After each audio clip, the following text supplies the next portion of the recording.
नमस्कार रसिक हो. आमच्या साहित्याची सफर या साहित्य रसाच्या नव्या भागात आम्ही घेऊन आलो आहोत पुढची व्यासकन्या. ल मो बांदेकर लिखित व्यासकन्या या नाटकामध्ये आपण ल मो बांदेकर या लेखकाचा एक अनोखा दृष्टिकोन आणि ही सगळी पात्र आपल्यासमोर जिवंत होताना बघतोय. खरं तर महाभारतावर, रामायणावर इतकं प्रचंड लेखन झालेलं आहे, इतकं प्रचंड लेखन झालेलं आहे आणि प्रत्येकानं त्यातलं काहीतरी वेगवेगळं शोषून ते आपल्यापर्यंत पुन्हा पुन्हा पोहोचवलेलं आहे. खूप लेखकांनी, खूप व्यासंगी लोकांनी त्याच्यावर बरंच लेखन केलेलं आहे. खरं तर रामायणापासनं कुठल्यातरी त्या पात्रापासनं आपल्या साहित्याच्या सफरची सुरुवात करायला पाहिजे होती असं वाटलं तरी रामायण नीतिमूल्य सांगतं, पण महाभारत वास्तव, सत्यता, शक्यता आणि परिणाम याचा समग्र आलेख आपल्या समोर बांधतं. त्यामुळं त्याच्या बाहेर जाऊन आणखी काय असतं असं आपल्याला कधी सुचतच नाही. की एक महान गंगोत्री आहे, त्यात सगळं सगळं सगळं सामावलेलं आहे आणि पुन्हा ती सागराला मिळून पुन्हा तो सागर तसाच झालेला आहे. इतकं प्रचंड आहे. त्यामुळं ती एक आवड म्हणा महाभारताबद्दलची किंवा अ, त्या प्रचंड पसाऱ्याबद्दलची आणि त्या अफाट लेखनाबद्दलची, म्हणून आपण पहिल्यांदा या प्रतीकरूपानं सुरू केलं. साहित्य जगताच्या या सफरीत इतका प्रचंड समुद्र आहे, सागर आहे, महासागर आहे. मराठी साहित्य प्रचंड आहे. त्यातली कुठली मौक्तिकं उचलावीत, ती कुठली मोते उचलावीत आणि आपल्यासमोर मांडावीत, हा इतका यक्ष प्रश्न असतो खरं तर. आणि ते आमच्यासाठी सुद्धा, आमच्या टीमसाठी खूप आव्हानात्मक आहे. Just for you by RJ Radha. आणि ऐकत रहा साहित्याची सफर. आमची साहित्याची सफर तुमच्या जोडीनं आणखी खुमासदार होणार आहे. तर आज आपण ऐकणार आहोत ल मो बांदेकर लिखित व्यासकन्या या नाटकातील अतिशय महत्वाचं पात्र गांधारी.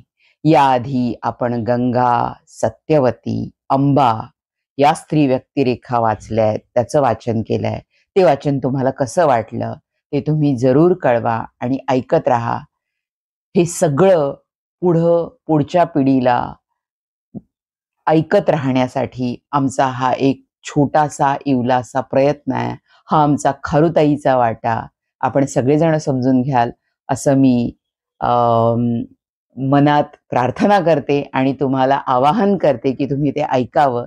आणि आपण आता सुरू करूयात गांधारी या पात्राच्या वाचनात. मी गांधारी, गांधार देशाची राजकन्या.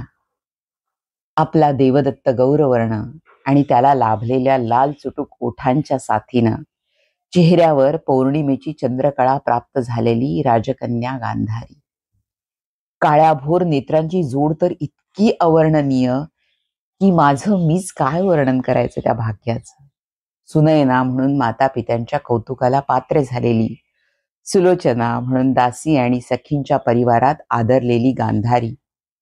बरं आणि वाईट यांची अचूक परीक्षण करणारी म्हणून गुरुजनांनी दिव्य दृष्टी प्राप्त राजकन्या म्हणून गौरवलेली राजकन्यका गांधारी. पण माणसाला कितीही कला अवगत असल्या, आपल्या दीर्घ प्रयत्नांनी त्यानं त्यात भर घातली असली तरी त्यांची यशस्वीता आणि समाधान मात्र नियतीनं आपल्या हातात ठेवलं असावं. नाहीतर स्वतःच्या भवितव्याचा निर्णय घेताना राजकन्या गांधारीची दिव्यदृष्टी कुठं गेली होती? कुठं गेला होता तिचा निरक्षीर विवेकाचा विहंगम राजहंसी विचार? बरं वाईटातला तलम पडदा अलगद उलगडून दाखवायची गांधारीची कला स्वतःचाच निर्णय घेताना नेमकी माहेरवाशीण तर झाली नसेल? अजोड नेत्रांची श्रीमंतीच नव्हे तर साम्राज्य हाती आलेल्या गांधारीनं आपलं भाग्य विधातेपद अंतर्बाह्य अंधा हाती देताना लग्नापूर्वीच डोळ्यावर फडका तर बांधला नव्हता? हस्तिनापूरची साम्राज्ञी म्हणून मी सम्राट धृतराष्ट्रांबरोबर प्रासादाचा उंबरठा ओलांडला. त्या प्रासादापासून या प्रासादापर्यंतच्या प्रवासात आणि विवाहाच्या त्या आनंद सोहळ्यात माझ्या कानावर सम्राटांचा उल्लेख अभावानच पडत होता. राजकारणातल्या शासनात महाराजांच्या प्रत्यक्ष सहभाग किती आहे हे अजून मला कळायचं होतं, पण जाणवत होतं ते एकच प्रासादापासून राजकारणापर्यंत अनुशासनात सम्राट धृतराष्ट्रांपेक्षा अधिक गौरवानं उल्लेख होतोय तो भीष्मराजांचाच. का नाही होणार? भीष्मराजांच्या या भाग्याचे शिल्पकार ते स्वतःच नव्हते का? राज्यत्याग आणि प्रतिज्ञा पालनाच्या व्रतानं त्यांनीच ते प्राप्त करून घेतलं होतं ना. हक्काचे राजसिंहासन लाथाडणाऱ्या पुरुषाच्या वाट्याला जनतेचं हृदय सिंहासन मिळणं यात काय गैर होतं? आणि म्हणूनच भीष्मराजांविषयी डोंगरा एवढा आदरभाव घेऊन लग्नानंतरच्या काही काळ मी प्रासादात वावरत होते. 4च दिवसानंतर सम्राट धृतराष्ट्र माझे आणि मी त्यांची होणार होते. ती अनामिक हुरहुर सोडली तर त्या थोड्याशा काळात मी भोगलेले ते आनंदाचे क्षण, अंबिका अंबालिका देवींची माझ्यावरची ती कौतुकाची उधळण, दासदासींचे गौरवाचे उद्गार, आजी सासू सत्यवती देवींनी वारंवार कांशीला जवळ मोडलेली बोट, ते साम्राज्ञीचे अलंकार, खुणावणारे ते रत्नजडित सिंहासन. खरंच कशी होणार होते मी उत्तराई भीष्मराजांची. केवढं मोठं भाग्य मिळवून दिलं होतं त्यांनी माझ्यासारख्या एका सामान्य राजकन्येला. भाग्य, हे भाग्य, हे भाग्य म्हणायचं तर दुर्भाग्य कशाला म्हणतात? प्रासादातल्या पार्श्वभागात एकमेकांकडे नजरा लावून बसलेल्या अंबिका अंबालिका देवीत आणि माझ्यात काय फरक होता? उभा जन्म पुरुषाच्या सहवासाशिवाय काढलेल्या त्या दुर्भागी स्त्रिया होत्या हे निसंशय, पण म्हणून माझं हे दुर्भाग्य मी भाग्य मानायचं? एका पुरुषाच्या संगतीत आयुष्य संपणार होतं म्हणून मी सद्भागी? त्या पहिल्या रात्रीच मला हे दुर्भाग्य समजलं आणि उभा प्रासाद माझ्या भोवती गरगरा फिरू लागला. गेल्या 4 दिवसात मी भोगलेलं प्रासादातलं सुख, कौतुक, मानसन्मान सगळ्यांची शिसारी वाटू लागली. या भाग्यापेक्षा प्रासादातल्या पार्श्वभागात वावरणाऱ्या अंबिका अंबालिका देखील यांचं वैधव्य देखील मला अधिक मोलाचं वाटू लागलं. सकाळी हे सगळं वैभव पुन्हा माझ्यासमोर नाचणार होतं. साम्राज्ञी म्हणून अधिकच. मी त्याच्या दर्शनाची नुसती कल्पना करताच माझे डोळे गच्च मिटले गेले. होय, डोळे मिटले गेले. सुनयना सुलोचनेनं आपली दिव्य दृष्टीच काय, दोन्ही नेत्रही अंधाराच्या स्वाधीन केले होते. खरोखरच त्या क्षणी वाटलं होतं की ते कधीच उघडू नयेत. वाटलं असंच उठावं, प्रासादातला पार्श्वभाग गाठावा आणि सत्यवती देवी, अंबिका आणि अंबालिका देवी यांच्या पंक्तीत आपला पलंग पसरावा. पण धीर होईना. मध्यरात्र उलटली. स्वर्ग सुखाच्या कल्पनेतली पण गांधारीच्या उभ्या आयुष्याची राख रांगोळी झाल्याची जाणीव करून देणारी ती पहिली रात्र. सहजच बाजूला बघितलं. महाराज निद्राधीन होते. अंधांनाही झोपेसाठी डोळे मिटून घ्यावे लागतात हे पहिल्यांदाच जाणवलं. नकोसं वाटत होतं, पण चेहऱ्यावर नजर गेली. तो भोगतृप्त चेहरा, संतुष्ट समाधानी. हो, समाधान. हरवलेलं जणू सर्वस्व गवसल्याचं समाधान. होय, सर्वस्व गवसल्याचं समाधान. महाराज अंध होते तरी त्यांच्या अपेक्षा निकोप व्यक्तीसारख्या होत्या. अंध असूनही त्या देहात सम्राट पदाची अपेक्षा तर होतीच, पण आपल्यानंतर त्या पदावर बसणारा पुरुष त्यांना आपलाच पुत्र हवा होता. खरं तर त्यांचं व्यंग मला जेव्हा कळलं तेव्हा मूक बधिरतेचे पहिले काही क्षण गेल्यावर मी त्यांच्याजवळ गेले होते.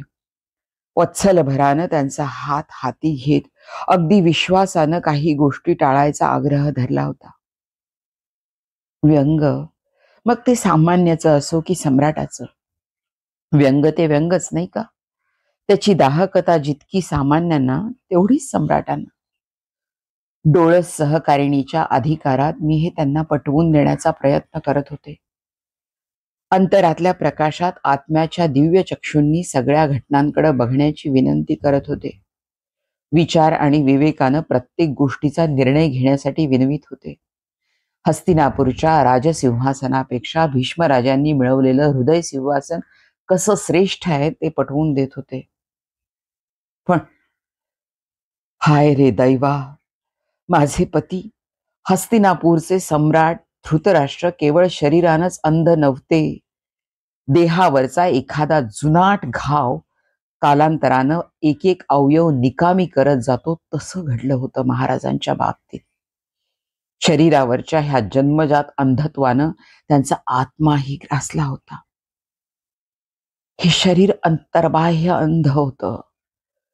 दुर्बल शरीरात व्याधी शिराव्यात तसं स्वार्थांधतेनं त्यांच्या शरीराचा ताबा घेतला होता. न्याय नीतीची फारशी चाड नव्हती. विचार विवेक तर उरलाच नव्हता. चारित्र्य शुचितेची तर जाणच नव्हती. तशाही स्थितीत मी त्यांच्याकडं आपुलकीनं बघितलं. आणि खरं सांगते, हे अंधत्व केवळ शरीरापुरतं असतं तर माझ्या डोळस हातांचा आधार देऊन मी त्यांना वाचवलं असतं. माझ्या मार्गदर्शनानं त्यांची पावलं विनाशाकडून विकासाकडे वळली असती. पण महाराजांना फक्त मी मार्गदर्शक म्हणून नको होते. सुनयना सुलोचना गांधारी केवळ उपभोगासाठी आणि एक डोळस दूत म्हणून हवी होती. हक्कानं विश्वासू आणि हक्कानंच प्रामाणिक. महाराणी गांधारीच्या डोळसपणातला धोका मला पहिल्याच रात्री जाणवला.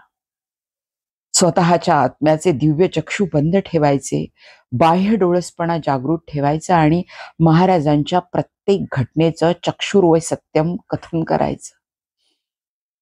यामुळे त्या प्रत्येक घटनेच्या अघटित परिणामांना प्रथम मीच कारणीभूत होणार होते.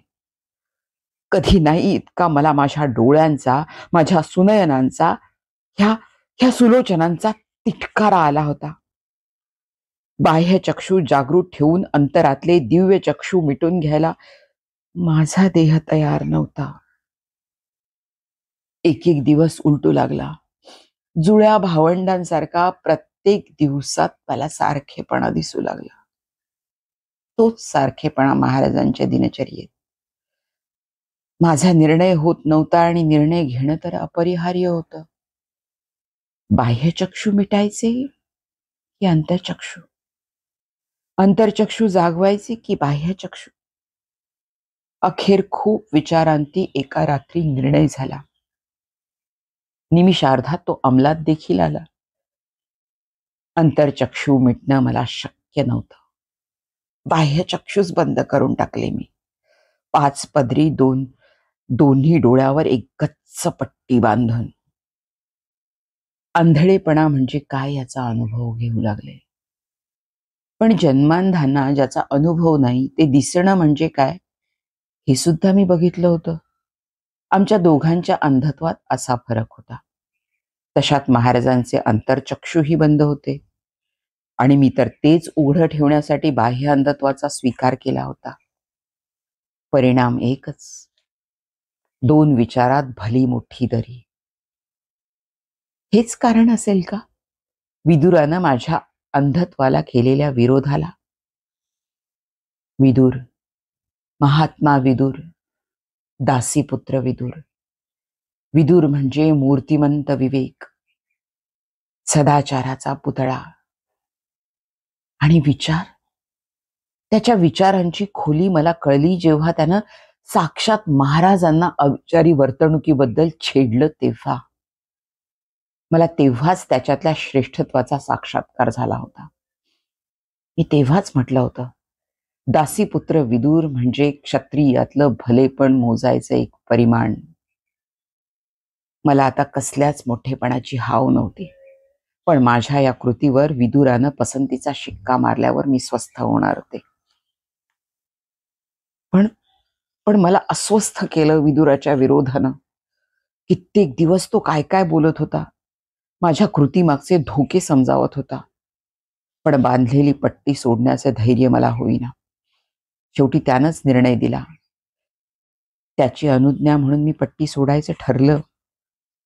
पण तोपर्यंत राजधानीत केवढी हालचाल झाली होती.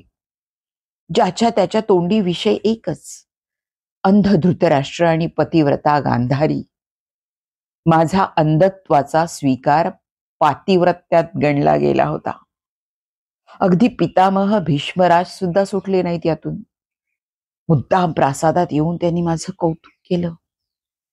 तुझ्या पातिव्रत्याचे गौरवाचे नगारे विश्वाच्या अंतापर्यंत वाजत राहतील, अशा शब्दात. एवढा विरोधाभास.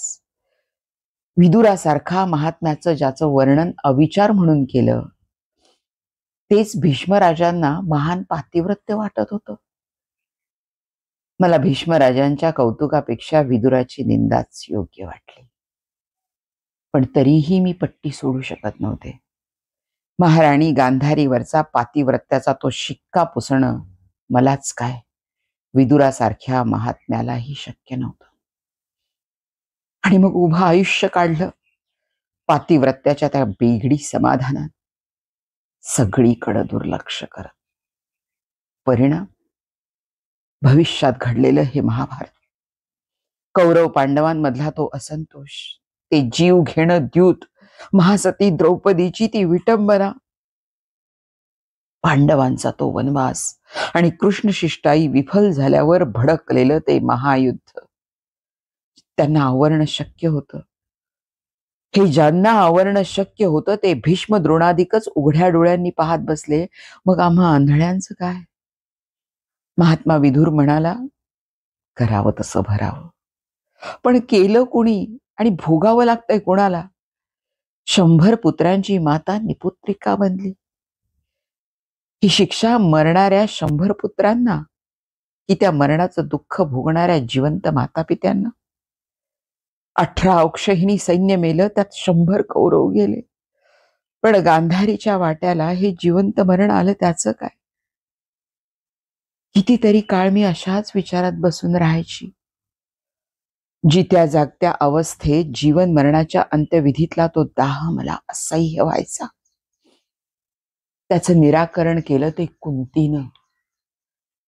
अज्ञातवासातल्या सहवासात विदुराची वचनं माझ्या कानी घालून अगदी तटस्थपणे बोलली ती, कसलंही किलमिश मनात न आणता. खरंच कुंती आणि गांधारी यांच्यातला फरक मला तिथं जाणवला. आजही तो आमच्यातला संवाद माझ्या कानात गुणगुणतोय, आम्हा दोघींनाही नजरेसमोर घेऊन. 100 पुत्रांची माता मी, शेवटी भलं मोठं शून्य घेऊनच त्यावेळी अज्ञातवासाला गेले होते. इतक्या वेळा भोगलेल्या प्रसव वेदना आणि कष्ट सुसूनही आई ह्या एका शब्दाला पारखी झाले होते मी. ती शतपुत्रांची माता, शतवीर जननी गांधारी निपुत्रिका बनली होती. आणि कुंती मात्र 5 पांडवात 3च तिचे पुत्र असून सुद्धा 5 पांडवांची माता म्हणून त्रिखंडात डंका वाजतोय तिच्या मातृत्वाचा. शिवाय विफल मातृत्वात सुद्धा कर्णाची जननी म्हणून इतिहासात तीच अजरामर होते. ही कशाची किमया? तारुण्यात भविष्याच्या उंबरठ्यावर एक ठेच लागली तिला. एक चूक घडली तिच्या हातून, पण त्या चुकीचं तिनं स्वतःच प्रायश्चित्त घेतलं. त्यामुळेच उभं आयुष्य ताठमानेनं वावरली ती. कुठून आणली ही जिद्द आणि शक्ती तिनं आपल्या अवल देहात? बालपणीच कराव्या लागलेल्या खडतर वाटचालीनच तिला इतकी खंबीर बनवली नसेल ना? वयाचं दशक सुद्धा पुरतं ओलांडलं नव्हतं तरी यादव कन्या असून दत्तक गेली कुंती भोजराजाला. जन्मदात्या आईबापाचं सुख नाहीच, उलट दुर्वासासारख्या कोपिष्ट ऋषीच्या सेवेला लावली तिला कुंती भोजराजानं. इथंच घडली काही इतकी खंबीर? किती निस्पृहपणे शिक्षा दिलं तिनं स्वतःला. अजाणतेपणी घडलेली एक चूक, पण त्या पायी उभं आयुष्य फक्त दुःखच भोगलं तिनं. सुखाच्या त्यागात आणि दुःखाच्या उपभोगात ते दुःख तिला इतकं परिचित झालं, इतकं आपलंसं झालं की परमेश्वराजवळ मागणं मागताना तिनं फक्त दुःखच मागितलं. विपदा संतो न शाश्वता. तिच्या संसाराला सुरुवात झाली तीच विजनवासात, दुबळ्या पतीची सेवा करत. पती निधनानंतर 5 पोरं पदरी घेऊन कसे दिवस काढले असतील तिने.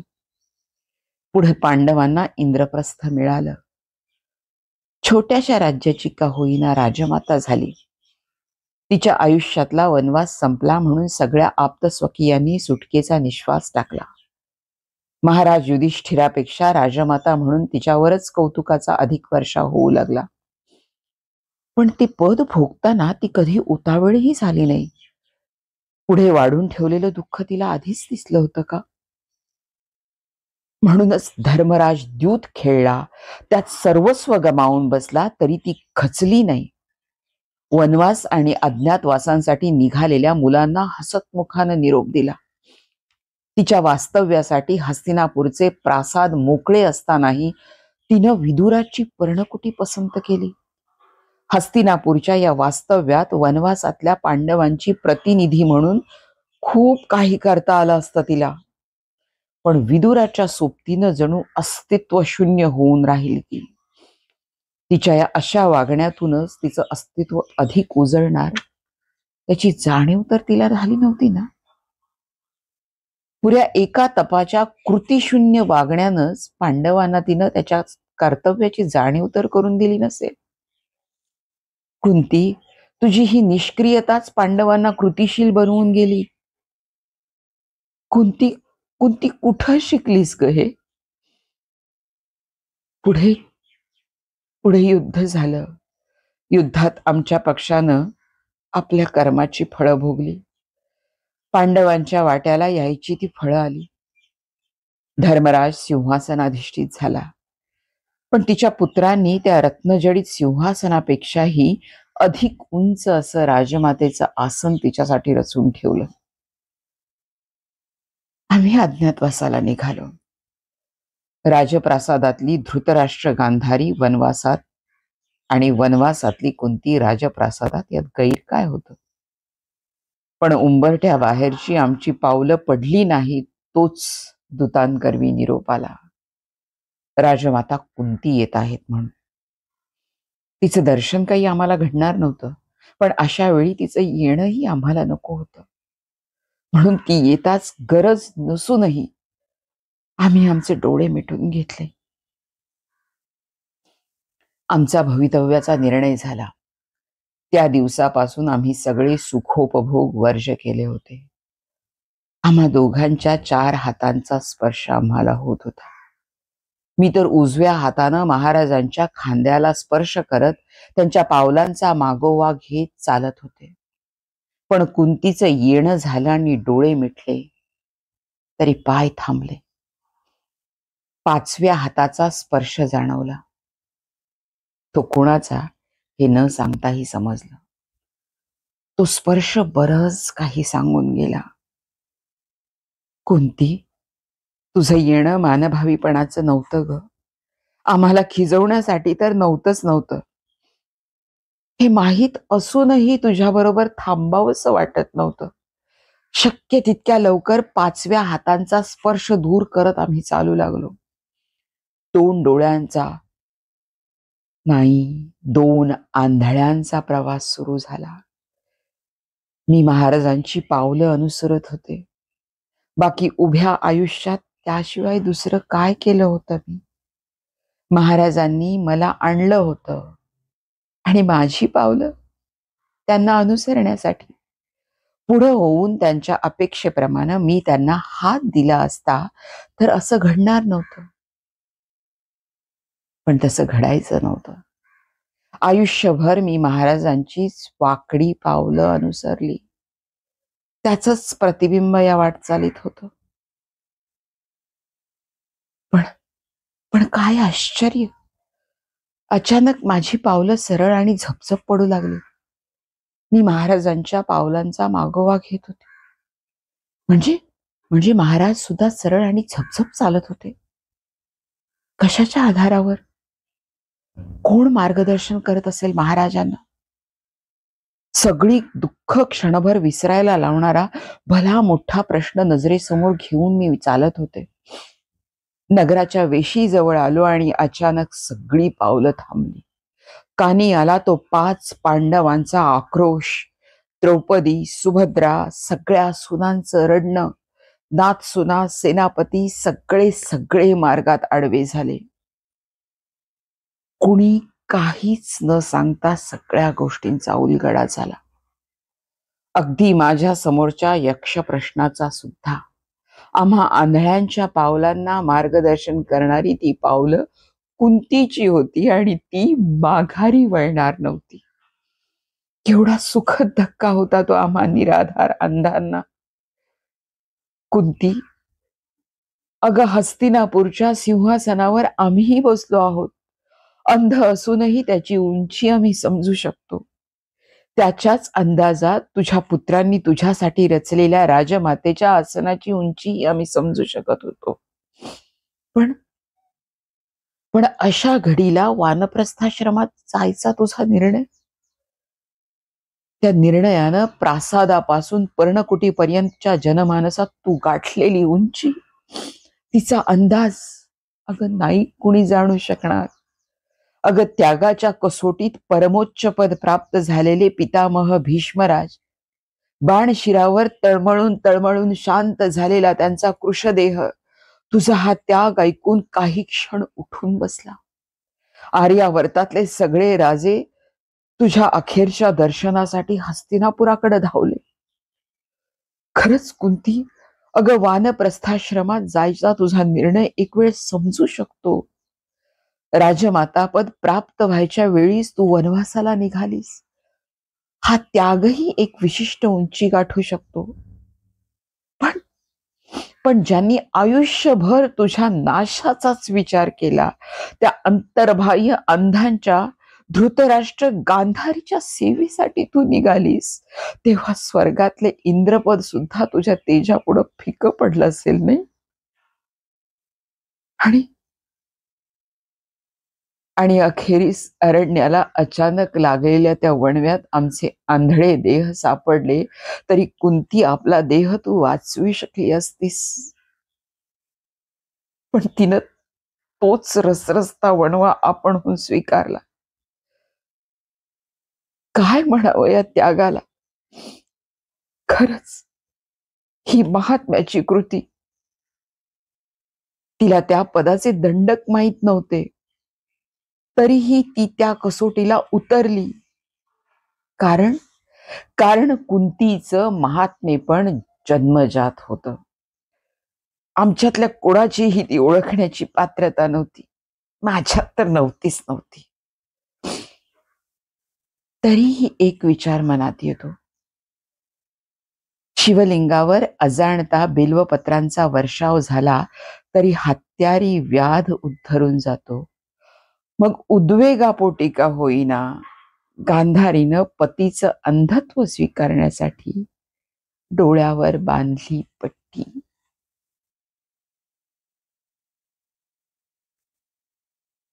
रसिक हो, गांधारी हे पात्र आपल्याला कसं वाटलं? ल मो बांदेकर यांची गांधारी, व्यासकन्या या नाटकातली गांधारी तुम्हाला कशी भावली? तिचा आपणहून अंधत्व स्वीकारलेल्या व्यक्तिमत्वाचा हा मागोवा आपल्याला कसा वाटला हे जरूर कळवा. आणि या साहित्याची सफर या आमच्या चॅनलला लाईक करा, शेअर करा, सबस्क्राईब करा. आपल्या मराठी भाषेतली साहित्य रत्न सगळ्यांपर्यंत पोहोचावीत यासाठी आपला सहभाग खूप महत्वाचा आहे. तर हा साहित्याची सफर, हा साहित्य रस, हा आमचा प्रयत्न आपल्याला कसा वाटला? Because it was just for you from RJ Radha. तर ऐकत रहा जस्ट फॉर यू साहित्याची सफर, साहित्य रस या आमच्या चॅनलमधून. तर सबस्क्राईब करायला विसरू नका. धन्यवाद. पुढच्या वेळी घेऊन येतो आहोत एक महत्वाची स्त्री व्यक्तिरेखा. नमस्कार.